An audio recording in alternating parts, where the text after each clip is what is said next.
I'm standing in my basement where I have this pull-up bar mounted to the ceiling. It's become home to a dusty spider web because the last time I used it, I needed 6 months of physical therapy for my shoulder.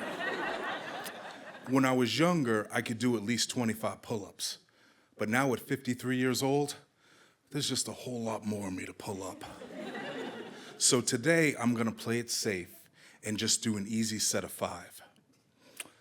I grab the bar and my arms are shaking, my back is groaning, and my shoulder, it's panicking.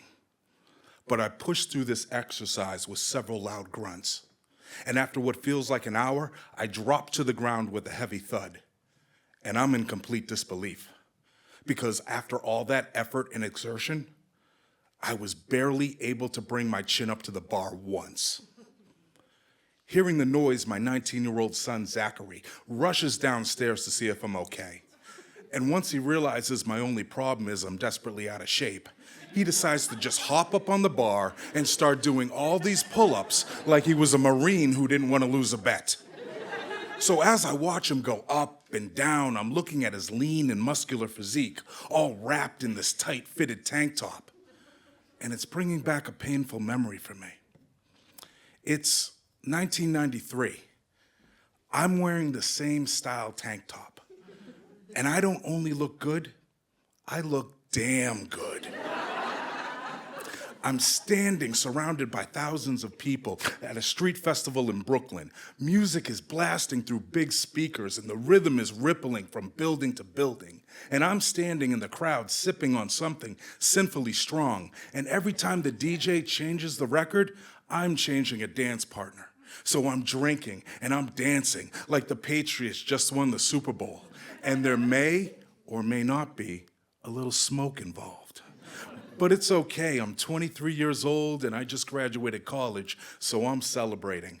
And over the next 3 days, I'm the prince of every party that I walk into. And I'm fueled off of fast food and 4 hours of sleep.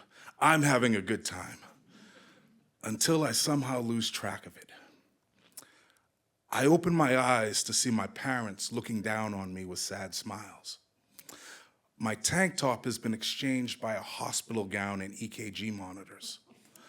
I want to ask them what happened, but something's lodged in my mouth and scraping up the back of my throat. So I just listened to a doctor explain that I had a severe asthma attack, and for the past 5 days, I've been unconscious and connected to a breathing machine. It was at that moment I realized I'm not invincible. Back in the basement, Zachary is still doing pull-ups. And he just beat my record of 25. So as I look at this young, healthy version of me, it just becomes so clear how much I've changed. I mean, I used to run every day after work. Now, bending over to tie my shoes, it feels like an advanced yoga position. And it just seemed like it happened overnight, just like it happened for my father. He's 85 years old now, and just the other day, I'm visiting him in the hospital. I absolutely hate going in that building because it always smells like urine mixed with sanitizer, and he has this heavy curtain over the window that makes it hard to distinguish day from night. So I just sit there for hours watching him lie in bed next to a tray full of breakfast that's been barely touched and think about how much I look like my father when he was 50. I mean, people always say we have the same smile. Except his smile is now hidden behind several serious diseases. So alongside our lifelong love for Southern barbecue, macaroni and cheese, and cornbread with extra butter, we also share one of those diseases. Zachary has our smile too. So as I stand in the basement and think about these 3 generations of our family, I can't help but see how the small decisions we make on a daily basis can have a huge impact on our lives. And I'm worried. But I'm not so worried for myself. It's more for the young man on the pull-up bar and the decisions he'll make in life. I mean, I try to remember how hard-headed I was at his age, and it seems like the only people he'll listen to have viral videos or some stupid dance on TikTok. I just want to find a way to tell him that No matter what you do in life, always prioritize your health. And most importantly, love yourself. Just as much as I love you. But I struggle to say that to him because I'm afraid he'll just tell me I'm making things weird. So instead, I focus on just being a better example. Zachary finally finishes his pull-up marathon and drops to the ground.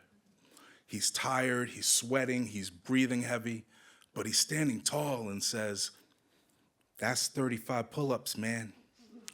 Like he even surprised himself. And then with a knowing smile, he asked me, "So, how many did you do?" And even though it still stings, I tell him, "Only one. But tomorrow, after I ice my shoulder, I'm gonna try for 2. Thank you.